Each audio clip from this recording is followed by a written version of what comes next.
360 degrees mula pira-piraso kasi doon sa bahay ako doon. I know. Sobrang laging galit, di ba? Dito naman parang wala akong eksena na ngumingiti ako. Puro iyak. Oo, kasi ako yung nanay nung namatay. So kanina nga pinapanood ko, kanina lang ako nagkaroon ng visual sa pagkamatay niya. Wala akong nakita habang sinushoot. Isang eksena lang kami nagkasama ni JC Alcantara. So kanina medyo naluluha-luha ako kasi while tinatakal ko yung pagkamatay niya, yung paano siya bibigyan ng hustisya, wala akong alam kung paano siya namatay, kung paano siya nahirapan. Kanina ko lang nakita. So talagang, alam mo yun. Oh. Ganda. Interesting. MJ. At go ahead. Meron akong effort na galingan kasi nga handpick nga kami ni Sir Deo and Rina. So, yun, lagi ko pinagpapasalamat na magmula nung nag-umpisa ako sa Los Bastardos, hindi na ako nawalan ng project. Right. So, ayun nga. At lagi kong iniisip, yung binabalik ko sa kanya ba, yung respeto, yung lahat ng pagpapasalamat through acting, na hindi ko kasi nasabi yan sa kanya nung buhay pa siya. Hindi kami nagkaroon ng pagkakataong magkita parati. So, hanggang sa nawala na siya, ayun, malungkot, pero ito yung naiwan niya ito talaga yung iniwan niyang project. So merong mang offer na anong tawag doon, nag-overtake dito.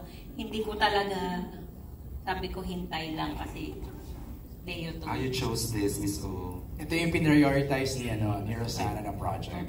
MJ, tanungin ko na yung man to say yes to the project. Correct, I was wala ka thinking nung about unang, having a sabbatical after doing Dirty Linen, but I had a late call from June, Rufino. Yes, Rangel. And nakausap ko si Joel Mercado during the wake. No? Sabi ni Joel, you were really handpicked by Sir Deo to do the role. And so how can you say no to that? Diba? So let's give tribute, pay tribute to where tribute is due. Hands off to Sir Deo and Rinal for a Dreamscape.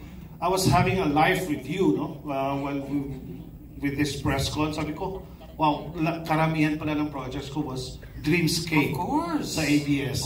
So tatama, talagang suki. And I was looking at my career. We started the first TV show in ABS in 1986 na teleserye.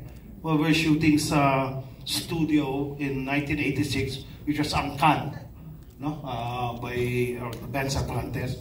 And it's been 38 years already, and I'm still here. And I think I give it to Deo for coming up with a project like this. And like I said, how can you say no to Sir Deo? Yeah, it's really hard for kung ayaw mo magsawa sa iyong tao, mas lalong ayaw kong magsawa ako sa sarili ko. So I really have to find something interesting to whatever character I'm doing. So, what's the question? How did you get the part? How were you offered? Who approached who? Yeah, galing kasi ako sa dalawang dark characters from ang Probinsyano, di ba? Tapos yung Dirty Linen. So, pinatawag ako ng direction ni Deo to talk to me one-on-one, face-to-face, siguro para i-explain sa akin na kung gaano ka-importante yung role. And in fact, ngayon nalilito na ako, Joel. Kasi dun sa mga naririnig ko, when I was approached during the pitching moment, ang sabi sa akin ni Deo is, parang it's supposed to be like, hindi ko alam kung mapipreempt ko yung kwento pag sinabi ko ito. Baka. Mapipreempt? Baka ma-preempt. Hindi, kasi, wag ko na yung kwento. Init ang ulo ni Ann. I have been invited by Dreamscape to do a lot of characters and well, looking back at it, di ba, hindi ko makakalain na this time na invite nila ako to explain and to invite me nga for this character. Hindi ko akalain last time na pala kaming magkakausap ni Deo. Oh. Di ba? In retrospect, when you look back at it, parang who would have thought na last time na pala sama sila Rondel. And